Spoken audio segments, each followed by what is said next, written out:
Hi friends, welcome to Rahi videos. இன்றைக்கி நம்ம முட்டை தொக்கு எப்படி பண்ணுறதுன்னு பார்க்கலாம் வாங்க. அதுக்கு ஒரு 5 முட்டை எடுத்திருக்கேன். 5 முட்டைக்கு 4 மீடியம் சைஸ் வெங்காயம், ஒரு 4 தக்காளி எடுத்திருக்கேன். ஈக்குவல் ஷேரிங் எடுத்திருக்கேன். வெங்காயமும் தக்காளியும் எடுத்துட்டு நம்ம வந்து வெங்காயத்தை கட் பண்ணியாச்சு.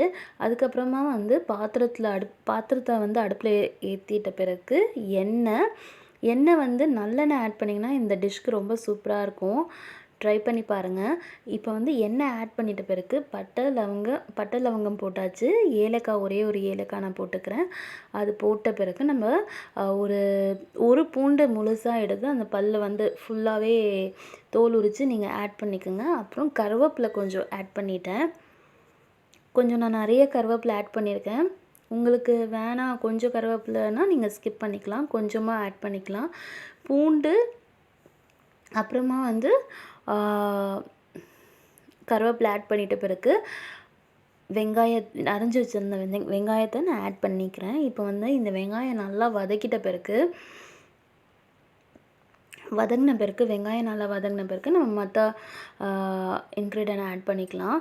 இப்போ வந்து வெங்காயம் வதக்கிட்டே இருக்கும்போது நம்ம தக்காளியை கட் பண்ணி கொண்டு வந்துடலாம். தக்காளியை கட் பண்ணி கொண்டு வந்துட்டேன். அதுக்கப்புறமா வந்து அந்த உப்பு, இந்த டிஷ்ஷுக்கு தேவையான உப்பை நான் வந்து இப்போவே ஆட் பண்ணிடுறேன். ஸோ வெங்காயம் வந்து உப்பு போட்டால் கொஞ்சம் ஃபாஸ்ட்டாக வதங்கும்னு சொல்லுவாங்க, அதனால் நான் உப்பு ஆட் பண்ணிட்டேன். இப்போ தக்காளியை வந்து கட் பண்ணி எடுத்துகிட்டு வந்தாச்சு. இந்த மீன்வைல் வந்து வெங்காயம் நல்லா வந்து வதங்கியாச்சு. இப்போ நல்லா வெங்காயம் வந்து வதங்கணும். அப்படியே ஒன்று பாதியமாக எடுத்தால் அந்த ஃப்ளேவரே வேறு மாதிரி இருக்கும். வெங்காயமும் அந்த கருவேப்பிலையும் நல்லா வதங்கின பிறகு நம்ம வந்து இஞ்சி பூண்டு பேஸ்ட் ஆட் பண்ணிக்கலாம். இது வீட்டில் அரைச்ச இஞ்சி பூண்டு பேஸ்ட்டு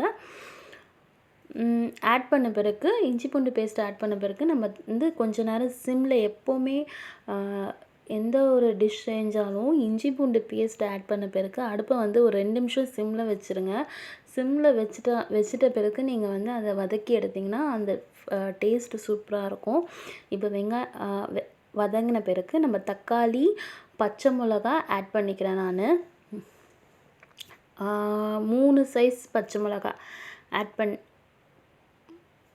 பண்ணிக்கிறேன். இப்போ தக்காளி, பச்சை மிளகா, இஞ்சி பூண்டு பேஸ்ட் வதங்கின பிறகு நம்ம ஆட் பண்ணி தக்காளி போட்ட பிறகு இங்கே வந்து நீங்கள் அடுப்பு வந்து சிம்மில் தான் இருக்குது. இந்த இடத்துல வந்து நம்ம வந்து மிளகாத்தூள், மஞ்சத்தூள், தக்காளி எந்தமே டிஸ்டர்பே பண்ணக்கூடாது.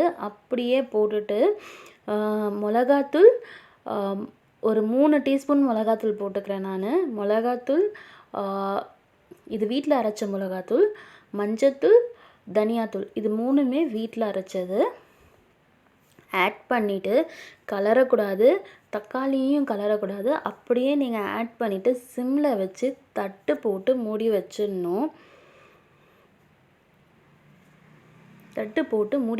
பாருங்கள், நான் சிம்மில் தான் வச்சுருக்கேன். தட்டு போட்டு மூடி வச்சுட்டேன்னா ஒரு மினிமம் ஒரு 5 மினிட்ஸ்க்கு அப்புறம் நம்ம ஓப்பன் பண்ணி பார்க்கலாம்.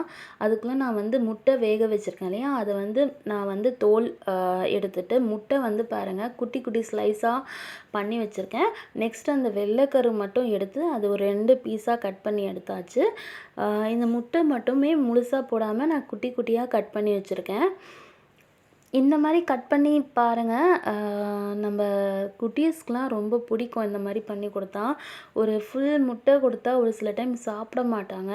இந்த மாதிரி நீங்கள் கொடுத்தீங்கன்னா ஒரு சாப்பாடில் வந்து நம்ம வச்சு கொடுக்கும்போது, இந்த தொக்கு மாதிரி பண்ணியும் முட்டை கொடுக்கும்போது அவங்களுக்கு ஒரு ஈஸியாக ஒரு நம்ம சாப்பாடில் ஒரு டிஃப்ரெண்ட்டாக இருக்குதுன்னு சொல்லிட்டு சாப்பிட ட்ரை பண்ணுவாங்க.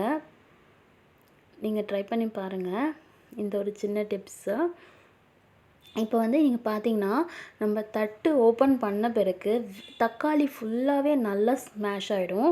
ஸ்மாஷ் ஆனதுக்கப்புறம் நம்ம வந்து அந்த மசாலாவை அப்படியே பிரட்டி விட்டால் போதும், சூப்பராக வெந்துடும். நீங்கள் கலரவே தேவையில்ல, ஒன்றுமே ரொம்ப வந்து அதை வந்து டிஸ்டர்ப் பண்ணி அப்படியே கலரிட்டே இருக்க தேவையில்ல. அந்த தட்டு மூடி வச்சு ஒரு 10 மினிட்ஸ்க்கு அப்புறம் நீங்கள் வந்து ஓப்பன் பண்ணிங்கனாலே போதும், நல்லாவே சூப்பராக அந்த தக்காளி வந்து நல்லா ஸ்மாஷ் ஆகி வந்துடும். இப்போ வந்து தக்காளி, வெங்காயம் நல்லா வந்து வதங்கின பிறகு ஒரு எண்ணெய் பிரிஞ்சு வரும் இல்லையா? இந்த ஸ்டேஜில வந்து நம்ம வந்து கட் பண்ணி வச்சுருக்க முட்டைய வந்து ஆட் பண்ணிக்க வேண்டியதுதான். ஆட் பண்ண பிறகு நம்ம ஒரு 3 to 4 மினிட்ஸ் ஒரு 2 to 3 மினிட்ஸ் போதும். இது வரைக்கும் நல்லா கிளறி விட்டுக்க வேண்டியதுதான். அந்த முட்டையை நம்ம ஃபுல்லாக முழுசாக போடாமல் குட்டி குட்டியாக கட் பண்ணி போட்டிருக்கேன் நான். அதுக்கப்புறமா வந்து மஞ்சக்கருவு இருக்கு இல்லையா? மஞ்சக்கருவு வந்து இப்போ ஆட் பண்ணக்கூடாது இந்த ஸ்டேஜில்.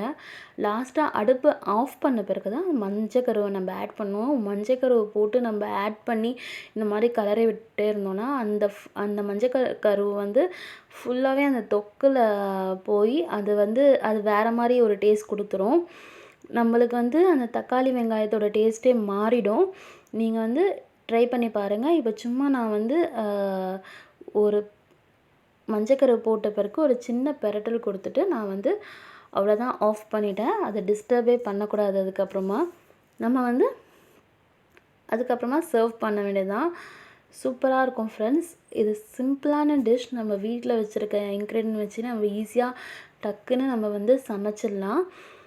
இது கூட நான் வந்து கருணக்கிழங்கு ஃப்ரை பண்ணிகிட்ருக்கேன். அது இன்னொரு வீடியோவில் நான் உங்களுக்கு போடுறேன் ஃப்ரெண்ட்ஸ். இது ட்ரை பண்ணி பார்த்து எனக்கு கமெண்ட் பண்ணுங்கள், சப்ஸ்கிரைப் பண்ணுங்கள். Okay friends, thank you.